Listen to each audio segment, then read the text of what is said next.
Hello, I'm Nejmi Alexander, and I'm joined by my co-host, Dr. Glenn P. Wallis.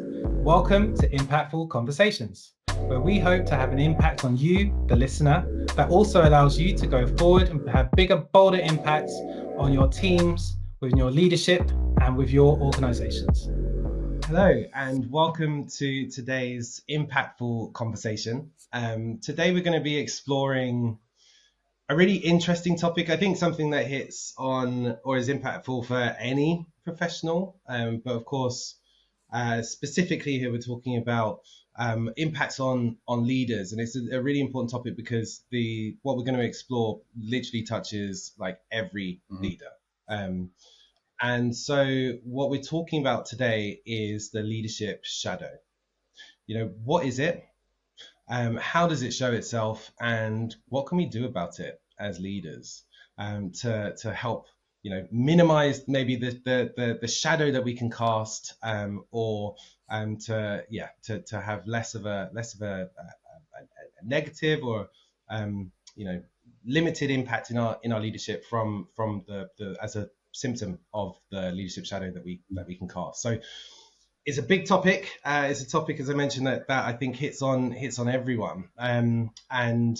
So to kick us off, maybe it'd be good to explore, well, what is it? What do we mean when we say leadership shadow? So what do you think, then? Well, what do we mean when we talk about the leadership shadow? Yeah. Hi, Nejmi, and hi, everyone. It's great to have a chance to chat about this because it's a phrase that gets shared around, I think, in coaching circles quite a lot, as if everyone understands it. And I'm not entirely sure that all coaches understand it, and not necessarily sure that all leaders understand it. So I think establishing at least a working definition of it is absolutely the right way to kick off this episode of Impactful Conversations. Initially, a phrase shared by Carl Jung, the Swiss psychiatrist, psychologist, psychotherapist, who briefly worked with Freud for a bit of time, who talked about this sort of inferior side that we all have. And I think that's the key part, is that everybody has a shadow side of themselves. It's part of the unconscious that we either deny exists, don't work with, or won't work with improving. So I think it's an important concept to understand that we all have it. We can work on it if we choose to. And that then when we take that idea from sort of pure psychology, if you like, into the world of that you and I inhabit, which is leadership development, what does a leadership shadow mean when we use that phrase? I think I don't know if you'd agree, but I think it's shifted slightly from a rather purer version of what it means to leaders who are demonstrating behaviours and beliefs, maybe a mindset that is that are not productive, that are not helpful, that are not positive. And it's that sort of darker side of themselves which comes to the fore often when they're under pressure. So it's, if you think back to situations when you're under pressure and you've known you're not been at your best, that's probably your shadow side being made manifest. Would you agree with that kind of distinction between a kind of pure version of it versus how we're tending to use it inside coaching? Yeah, I would. I like the use of the word inferior. It makes it's like, that's really evocative. Yeah. For me, like inferior, I don't have any inferior side aspects to how I lead.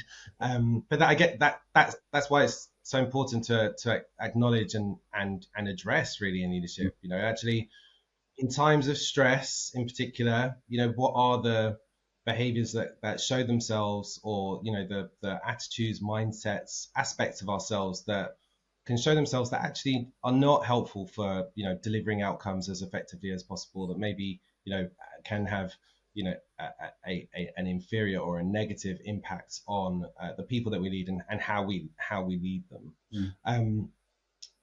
That's a really interesting perspective to take, right? That could be quite confronting. Yeah.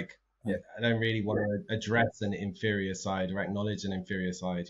Do I have an inferior side in how I lead? But the truth is, everybody does, right? Yeah, everybody does. And I think you've raised a really interesting point I hadn't thought about. But bearing in mind the background of Jung and Freud and the whole idea of the id and the ego, superego, if you deny the fact that you've got a shadow side, and I'm no expert, by the way, in that sort of psychoanalytical field, but if you're denying the fact you've got an inferior or a shadow side, one might argue that that's your ego gone wild because you're sort of defending your yourself. So I to the point that you've got no weaknesses and you're kind of perfect and it's all about you. So I don't want to get into the depth of that side because it's not something I can claim any expertise around. But it is interesting that it does get to your very identity, which is the point you've just made, right? So you could feel a bit nervous about it or uncertain about challenging it, but therein lies I think the benefits to be drawn from doing it is actually it's deep and important work, and actually most people don't spend enough time on it. So if you're one of those few people who wants to take some of the things that we'll talk about over the course of this episode and put them into action, you're likely to be in a relatively small group of leaders who've decided, yep, I recognise this. I recognise I'm not on my best and I've got areas that I need to work on. Good on you for doing it, because it's not easy work. And coupled with, as you and I often say, we do recognise how challenging the life of leaders and managers inside busy organisations can be. So, well worth doing if you can. For sure. And if you are listening to this thinking, oh, what is in my shadow and how does it show itself? As Glenn said, well done for acknowledging for a start, that there might be some work there. But also, by the end of this conversation, we will have shared some ideas around what you can do to challenge that, tackle that, maybe move forward on some of that, awareness and crucially, action around it. So, just to kind of signpost to that that's coming. So let's explore a little bit about how it shows itself. Let's bring that to life a little bit, Glenn. So what would you say is in your leadership shadow? Oh, I like that. That was neatly done. Yeah, lead me to having to bear my soul to the listener. Thank you very much. So I'm aware that when I'm under pressure, I tend to operate from, as a leader, I want people to have autonomy. I want them to have the freedom to do what they need to do without me looking over their shoulder. And when I'm under pressure, what happens is I actually step even further back. And so actually what I tend to do is I'll tend to go even further back, and then I couple that with actually giving people even less advice. So they've got less of my time and less direction because, and I'm literally doing self-analysis on the fly here. I think it's because I want them to be accountable for whatever happens. And I think I'm distancing myself a bit from the result, if I'm being perfectly honest. So I think there's something there about, that when it's good, it looks like you've got lots of freedom, you've got some direction, and I'm really happy for you to go and work however you like. The shadow side of that is, where's Glenn and what am I meant to do? I see. Okay. So interestingly enough, my shadow, I would say, is like cast in the opposite direction, like a 360 shadow. What I mean by that is I'm the opposite. Whereas you maybe pull away. I don't know if it's fair to describe it as that. I kind of lean in. Right. And what I mean by that is, like, if under stress or under pressure, I've found this many times before in my career, is that I will get too involved in, I would say, like the how. I see in leadership, I see my role as being responsible for like the why and maybe a little bit of the what, but that's a bit more like crowdsourced or collaborative, depending on the team that I'm working with.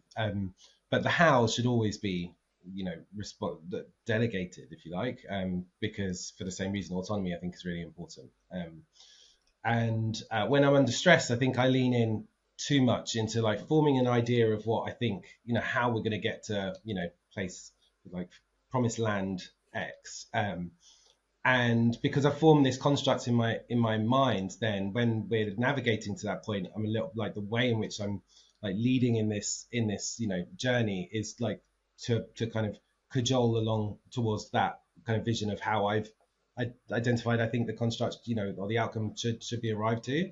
Whereas actually that's really limiting, when under stress, if you need to cover more ground, getting caught in like covering like too narrow a patch of ground is obviously going to limit the impact, and it has a repercussive effect on those in the team, right?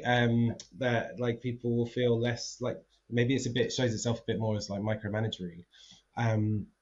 And it's definitely work that I am aware of, that I've got, like, it's a journey, right? I'm constantly like looking at how I can navigate that in a more effective way. And coming back to like self-analysis on the fly, I think that comes from and the idea of like being productive as like a shield. If I've done if I've been heavily involved in all of the doing and all of the thinking and how we've navigated there, then when I come under scrutiny, I've got the answers, right? I've got more responsibility or ownership of that. But of course, that is really limited in a people leadership capacity. It just won't get you very far.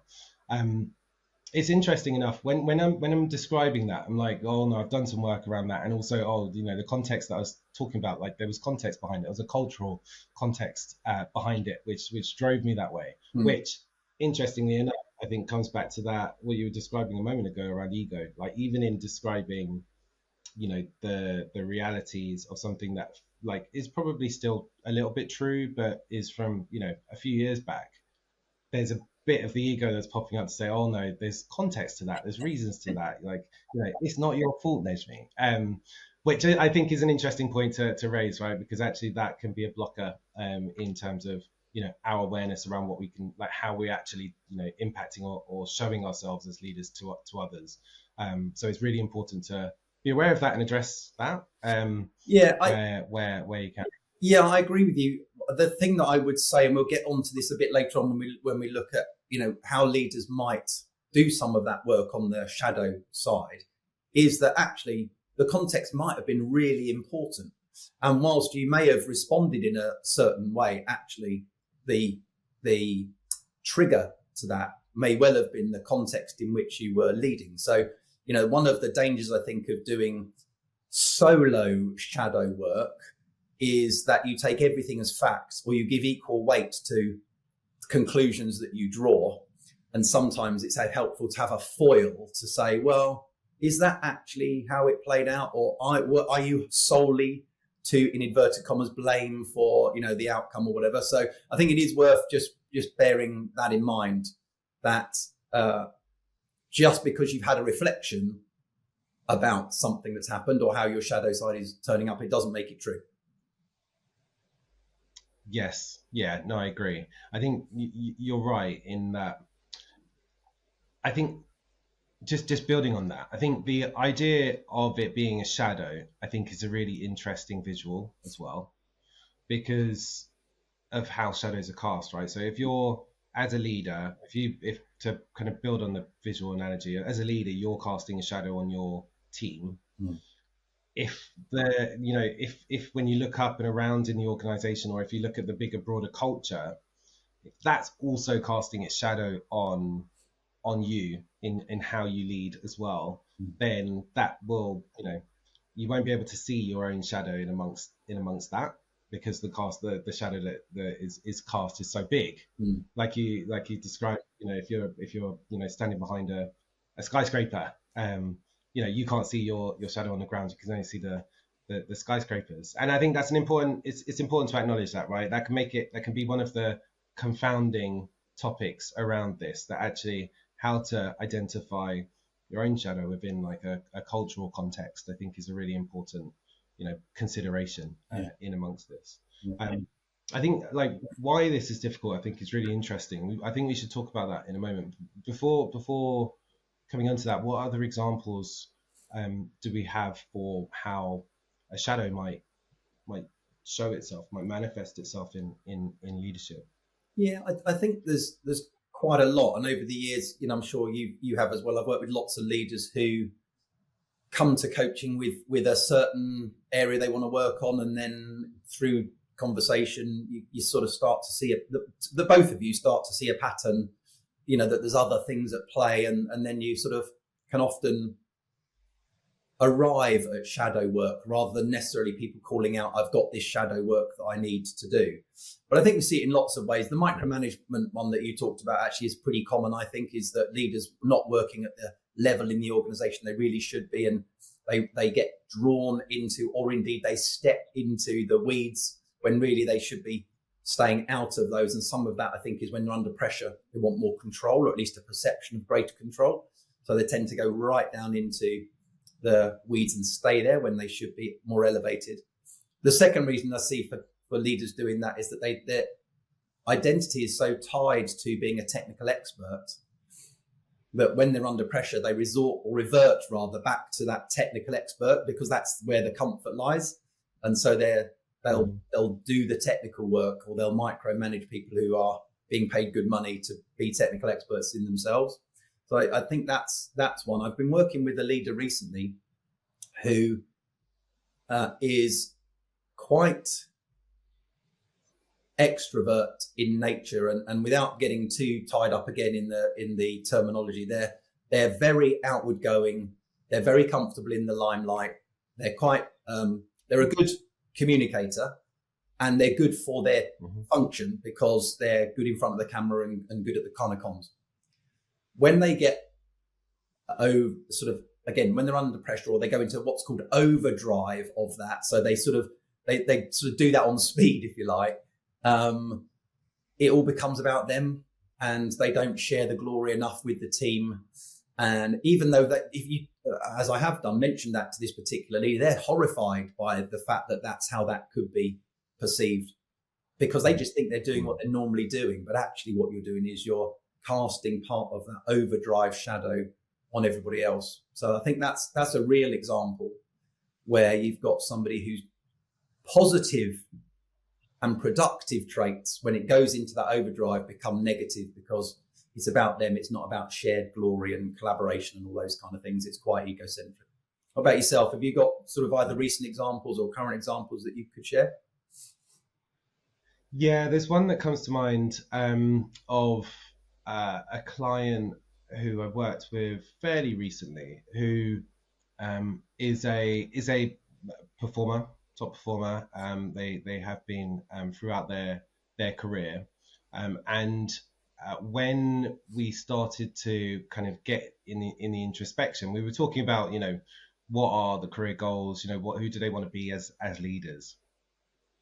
And actually, quite quickly, then we started to shift on to their own, perception of the importance of crucial conversations, and their willingness or unwillingness in certain circumstances to have that, to have them.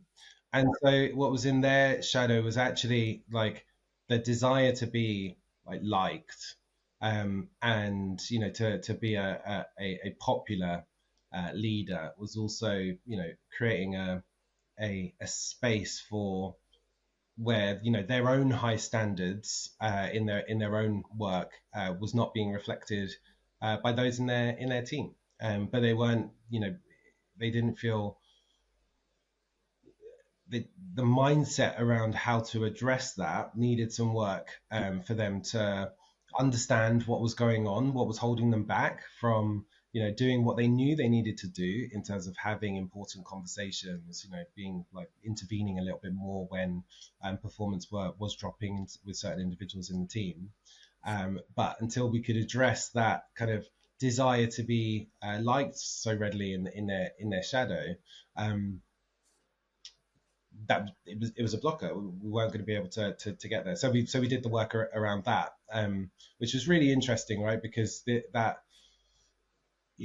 was not by any means where I had expected that our coaching work would go, nor did they, right? When they were talking about what they actually wanted in their leadership development. So it's also, I think the shadow in itself is quite interesting to explore, in that sometimes it could be a little bit surprising, I think, around how it shows itself, and it's not easy to necessarily identify what like behaviors or mindsets, what attitudes are contributing towards those negative or inferior impacts that we can see. I think you've opened up an interesting line of investigation for us, though, which is, well, a couple of things. One is that this is when we talk about shadow. I think the danger is that it sounds like it's all negative, but there might be positive parts of your personality that you're not willing to bring forward. So I think that's just worth saying. This isn't necessarily all negative. And I think the other thing is that most people aren't doing these things intentionally. So they're not demonstrating or manifesting their shadow side intentionally often. And this is the point. It's very unconsciously manifested. So, excuse me, that's an important couple of things just to phrase, I think, but for frame. But you've really neatly led us to, why is it? So we've established what it is. We've established why it's important. One of the things that we probably haven't done quite enough is, okay, well, if it's that important, why don't I just crack on and do it then? So what is it that makes it difficult? What might be some of the key factors in your experience that make the work on the shadow side difficult? I think one of the things we've not directly called out, but we've hinted at, is this idea of an awareness and a lack of awareness that it's even there. So if that's one, what other things might be at play, Nejmi, for making this actually important but quite challenging work? Yeah, so awareness, a big one. You've also just mentioned another one, which is that even if we bring awareness to it, the way in which it manifests itself, or the way in which it leads some of our behaviors, might still be unconscious. We might know that we're like people pleasing, but we're not noticing necessarily the impact that it has, or noticing that that's leading in our behavior. So I think those are really important ones. Another one is this idea that we mentioned a moment ago around like a larger shadow being cast on you. I think the cultural context that you lead within is a really important factor to consider. It may be that this type of work is really not, encouraged. You don't see signals within the environment that you work in that, encourage like vulnerability or introspection or acknowledgement of fallibilities in like who you are and how you lead. It might be that the cultural signals within your organization is, we have a very clear idea of what it is to lead. You're assertive, dominant, you have all the answers. And that's, that's the archetype of what leadership means within the context that you're working within. And so, being to then go into a space of acknowledging that maybe there are, inferior aspects of how you, or, shadow aspects of how you lead. Firstly, acknowledging that it might be quite really uncomfortable. You might not feel then that is, that's welcome, but there's a space for like acknowledging firstly, or even working on the things that are in your shadow. It's just not the thing that we do around here.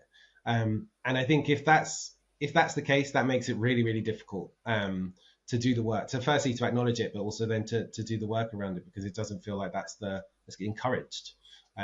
But my challenge around that would be, even within it, it really comes down to like, well, who do you want to be as a leader, even within the cultural difficulty that there might be, or the discouragement that there might be, from a personal growth, leadership development, longer term, investment into yourself in your career. Doing this kind of work will only pay dividends. It just kind of strips away, in my opinion, from the work that I've done on myself and with clients. It will only help you to kind of reach the next level in awareness, impact, all of those good things. And the culture might not always be as it is today. So even though that's discouraging, I would still challenge that. I still think it's worthwhile to overcome that. What else do you think? I just want to build on that, Nejmi, because that is such an important point for listeners to really absorb, I think, which is it's easier in an organization to blame the organization. And you might have lots of justification for doing that. You might be absolutely right that the culture doesn't lend itself to doing this kind of work. I absolutely get it. And you might be so busy that then finding the time to do it is hard too. So not, you haven't got ideal factors, environmental factors to do this kind of work. Absolutely get that. The point you've just made, Nejmi, I just want to reiterate because it's so important, is you can choose to do that work independent of those external factors. You may not do them inside work hours. You might not do them inside the working environment itself, but you could still do that work independently and get the benefits that Nejmi's just talked about. I'm a great fan of creating your own environments, sometimes inside a broader environment, but if you have to, go create it elsewhere and do the work elsewhere and then bring it back, maybe gradually, maybe, subtly back into the work that you do inside the environment that's perhaps not as positive as you would like it to be. But there's rarely a time and a place and a space that means you can't do this work ever. I think it's just how you do it and how you find the opportunity to do it. It's a really good point.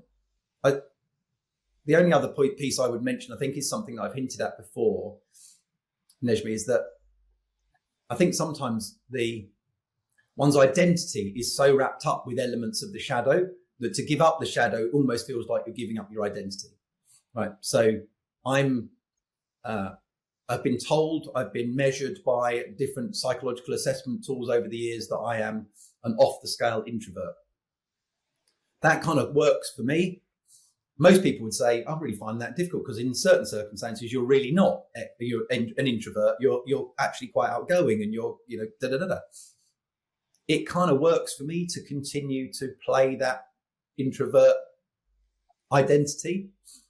And so, I will, when I want to, or I'm under pressure to, I'll extend that version of myself. And I don't really want to work on it, or at least I don't want to admit to working on it or having other elements that I can draw on, if you see what I mean, because it's tied into an identity story that I've either been told or I've told myself over the years that I am quite comfortable with.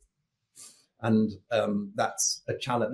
That sort of identity work is, as you've said earlier on, it's all challenging, right? And nothing more so than loosing the moorings from the shore of your identity and sort of trying to sail to a different identity or an additional identity is, it's hard work. People talk about these things being like soft skills, and you go, if they were soft, everybody would do it, man. They're really not. Yeah, they're very hard. It's hard to work on soft skills, the irony of it all. Yeah, exactly.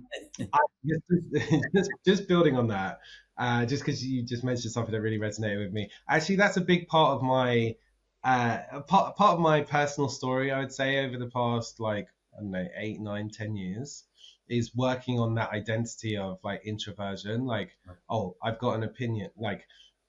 I am introverted without doubt. But there are elements of that I don't want to acknowledge as that's who I am. And I think what I mean by that is I don't want to be held back by the idea of not being able to demonstrate extroversion in times when extroversion is to your advantage. And so I've been working on that identity for a long time. It is difficult. It is difficult to do, and actually leads on to another thing that's difficult. You might not want to do the work on what's in your shadow. You might not be aware of it, and you might also feel like that feels like a lot of work.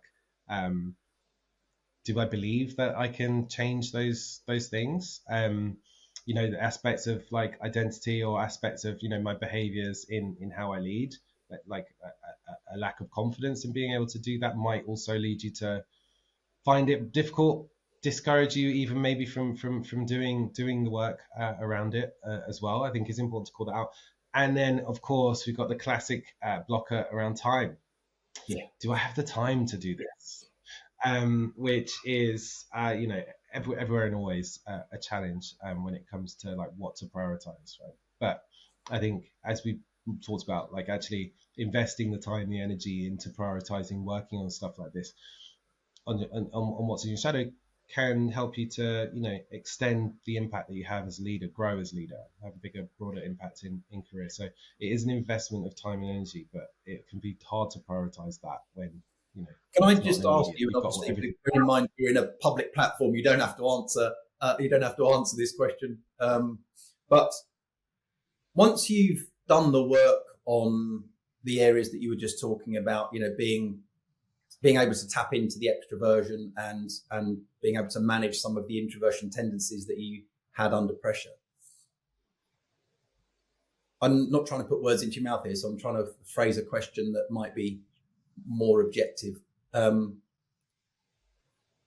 would you say were the impacts on your own energy and the way you manage time and tasks once you'd assimilated that shift in personality? So in terms of energy management, I still need the classic introversion battery recharging moments, right? It's just, I guess, when I do things, for example, like facilitating workshops, day workshops, or whatever it might be, I think that takes a bigger drain from my energy than maybe other people, maybe not, because it is quite like a draining thing to hold space for people for quite a long time. Yeah. So I just need to make sure that I'm managing my week and my time and my schedule accordingly to give me some of that like decompression, like time around it. So I think it's really, really important to be aware of like what drains your energy in how you construct your week, even if you have any autonomy around that, being able to really think about, well, where are the peaks and troughs in your energy and what drains them, and actually thinking about managing your time and your schedule, your calendar accordingly, rather than being like reactive to like the various demands on your attention when they arise, like taking control or ownership of that, because otherwise you run the risk of just drain. That's interesting. Was that what you were?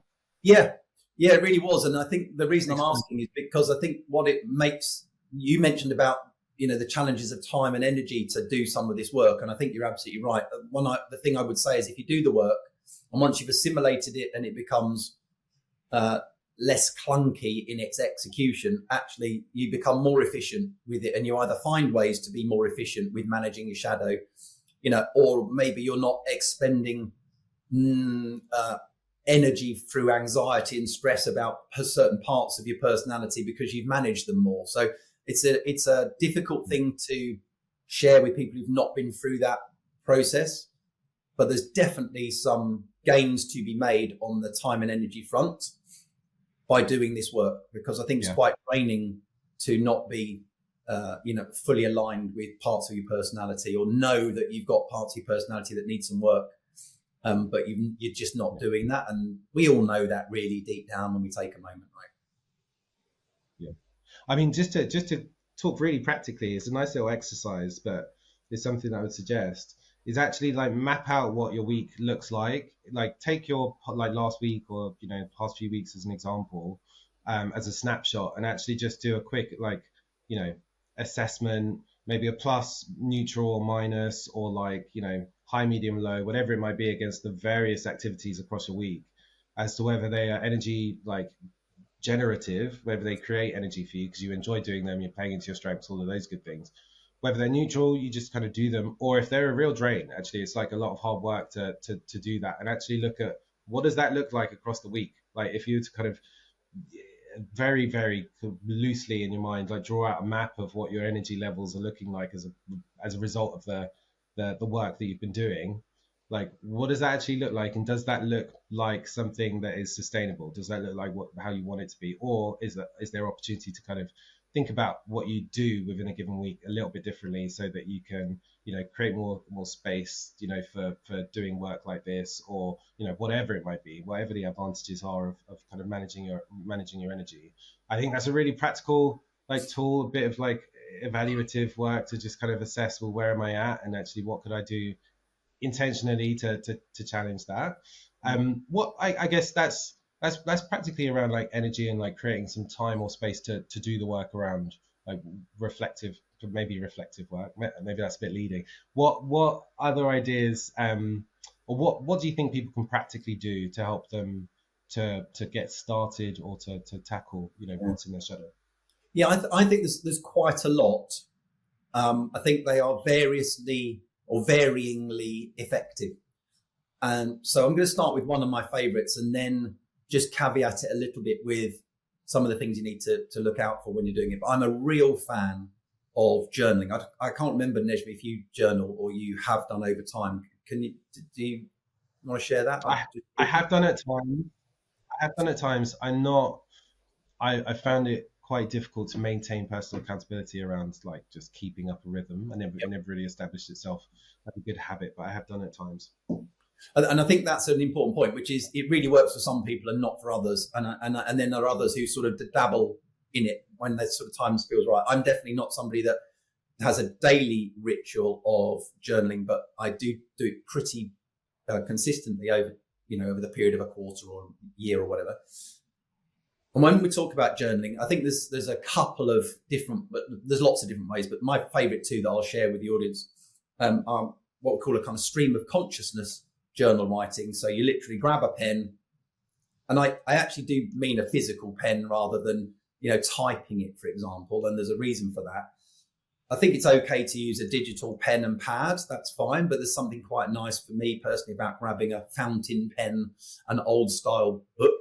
And you literally start the stopwatch. You have your week that you might be reflecting on in the way that you've just talked about, or it may be the week that's coming and you're just thinking about, and you basically just keep the pen moving. And it's a stream of consciousness. You don't stop yourself. You don't edit yourself. You just keep the pen, and anything that tumbles out of your head is just a really good way of housekeeping your brain. But what you will find over time, if you did that, let's say for a period of 2 or 3 weeks, is when you do look back at it, there'll be certain things that come out of that you think, no, actually, I hadn't realized that, or I wasn't as aware of that as I might be. So that's a kind of stream of consciousness type journaling. And another one that I use probably more often is, I'm thinking about something to do with work, or in this context, I'm thinking about something to do with my personality and some unconscious stuff that I know I need to work on. And I'll create just 2 or 3 questions for myself, and I'll sit down, write out the first question, and again, just bullet point as many answers to that question as I can. And what I tend to find is that the first 5 or 6 are kind of top of mind. They're a little bit obvious. By the time I've got into responses 8, 10, 25, 40, there's some really quite deep stuff going on there, which I am bringing to the fore through that process of journaling. And I'll just spend half an hour answering those 3 questions, and then maybe at the end of the week review them. Sometimes I don't even bother. It's just I brought it to the surface. And I think that's one of the great benefits of journaling, is this idea that you're making the things that are unconscious a bit more conscious. Don't over this is my just do it. Just don't overread into it.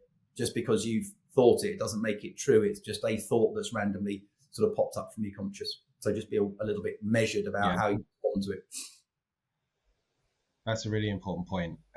What 3 questions as an example would you suggest? Good. Helpful that we've not prepped this. So here I am, literally just again having to make up stuff on my. Thanks, Nejmi. No, I think if we took something like let's take the practical example about that I raised earlier on, which is about how I tend to lead when I'm under pressure. This idea of giving too much freedom. So it might be looking back on your week. When have I led at my best? And what did that look like? Mm-hmm. So that might be the first. And then it might be, when you're under pressure this week, how did my leadership manifest itself? And what have I noticed about that? And it might just be that. And again, I'm trying not to force myself to say, I'm not trying to force a response out of myself. I'm trying to keep these nice and open. And then the third question might be something along the lines of, when you're under pressure, how has your leadership shadow presented itself, and how do you know? Yeah. And questions like that, I think, might be broad enough so that I'm not trying to trick myself into finding the answer. They're open enough, but as a sort of guiding framework, I think. But in short, I think journaling can be really, really powerful as a way of exploring some of this work. What else do you think we've got on offer for the audience, Nejmi, to help them get through some of this? I'm a big advocate for 360 feedback. I think it's really important. I know it can feel really uncomfortable, especially if you're in one of the cultures that we described before, where acknowledging fallibility might feel like a really uncomfortable thing or discouraged thing to do. But actually, I think it's really important for opening up blind spots. And so 360 feedback, I would encourage everyone to go after. I just think it's advantageous to understand how other people. If you're not familiar with 360 feedback, it's when you ask for feedback from all angles within the people that you touch with in your work. So your bosses, your leader, the person you report to, your peers, and the people that report into you too. So that you can get a holistic idea of how you're presenting, how the impact that you're having on people in the work that you do. That's really useful because it can open up blind spots, which again can feel really uncomfortable. You can feel, you're asking for judgment, right? Like when you're asking for feedback, you are asking for someone to cast a judgment over something that you've done, and that can feel really uncomfortable because it can, right? That can just strike to our identity. But actually, if you see it for the value that it provides, which is just a gift of some insight, which you can take on board, discount, or maybe seek some inspiration from that. I think that could be really, really powerful for understanding. Actually, maybe I need to dial up or dial down aspects of what I do, because the way I was doing it was having an impact that I didn't expect it, to have. I think that's a really important one. And then that also leads on to something else, which is your relationship to feedback. I think exploring the work, I think often that could be a blocker for wanting to do any of this. Is it feels uncomfortable because, for all kinds of reasons that can come up for anyone when receiving feedback. It can feel confronting. It can feel, again, that actually it's striking up things that you're fearful of or worried about when it comes to perception or whatever it might be. And so that could be a real big blocker around acknowledging what's in your shadow, but then also doing something about it, because again, you kind of don't want to face it. You don't want to explore it. So looking at what your relationship is to feedback and just trying to disarm the threat that you feel when you're receiving feedback, just even just having a quiet word with yourself, a bit of self-talk, that no, this is okay. It's I can take it or leave it. It might be to my advantage. There's some this positive intent in what's being shared here. Having those kind of conversations with yourself to make you a bit more open and comfortable around the idea of receiving feedback, I think is another thing that I would sort of recommend, because I think that's really important. I think that's a really critical part of the puzzle. I think the thing that you've mentioned earlier on is also worth mentioning at this point, which is sometimes organisations talk about 360 as a formal process, and it often is, but actually you could just go and ask people informally for that feedback. Yeah. And I think that's a brave thing to do, whether you're going through the formal or the informal route, but you don't have to wait for a formal 360 process within your organisation to kick off.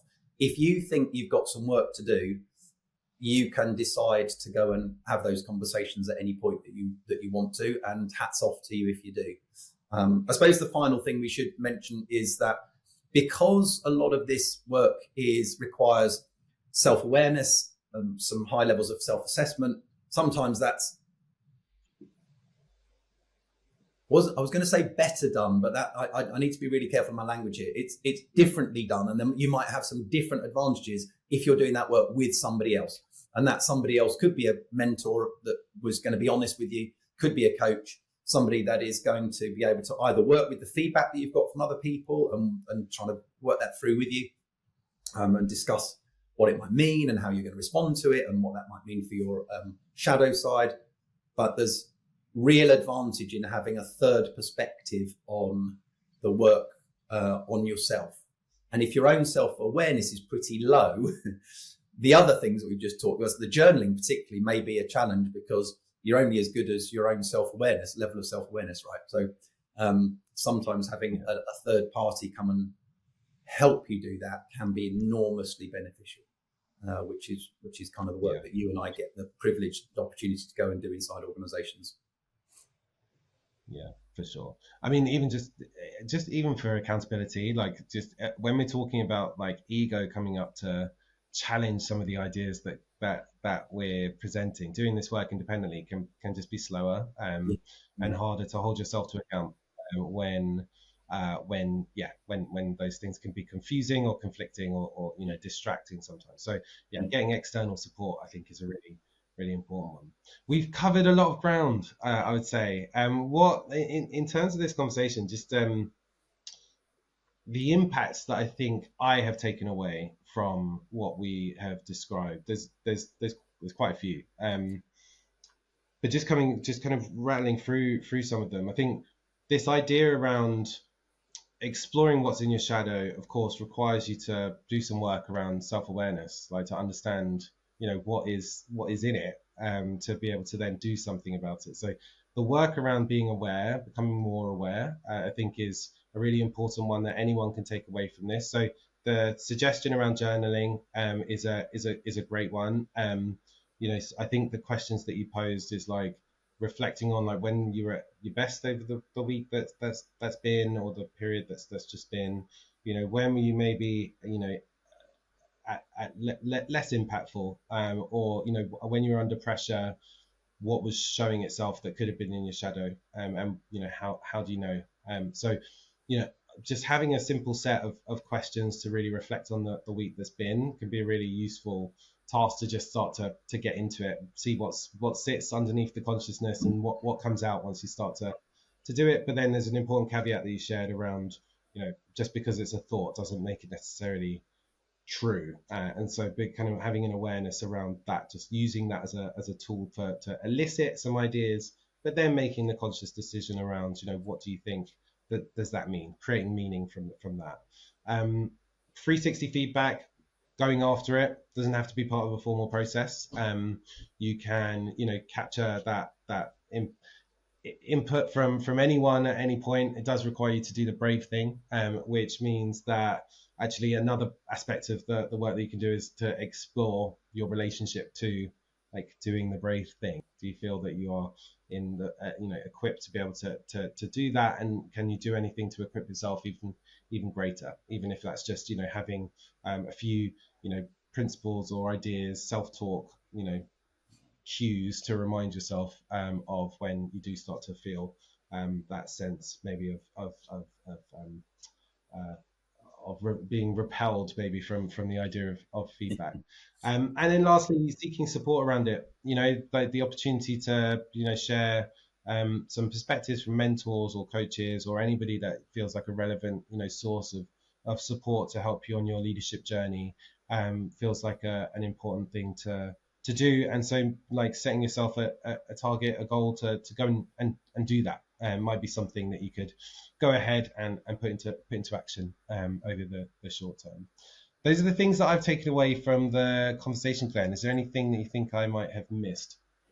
No, I think it's a fantastic roundup, actually, Nejmi. Thank you. All I would reiterate is that doing this kind of work not only benefits the people that you lead and manage, but it actually really benefits you. And it doesn't just benefit you as a leader, it benefits you as a person.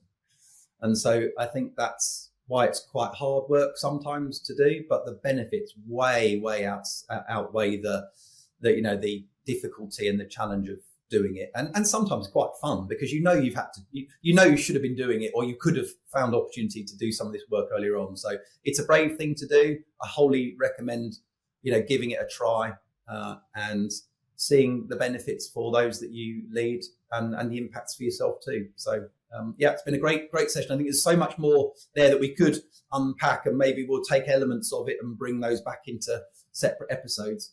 It's been a joy, as always, a lovely way to kick off the day. So thank you, Nejmi, for joining with me on that. And to the listeners, brilliant to have you on board. If you've not subscribed to the podcast, then please do. That really is helpful for us, and it enables us to get more people on. And we've got guests coming for next episodes and things. So we're really looking forward to continuing to build out impactful conversations. But as always, it's only going to make a difference to you if you go away and try some of the things that we've talked about on this episode. So we would wholeheartedly recommend and urge you to go do that. Nejmi, until the next one, sir, have a good couple of weeks and I will see you soon.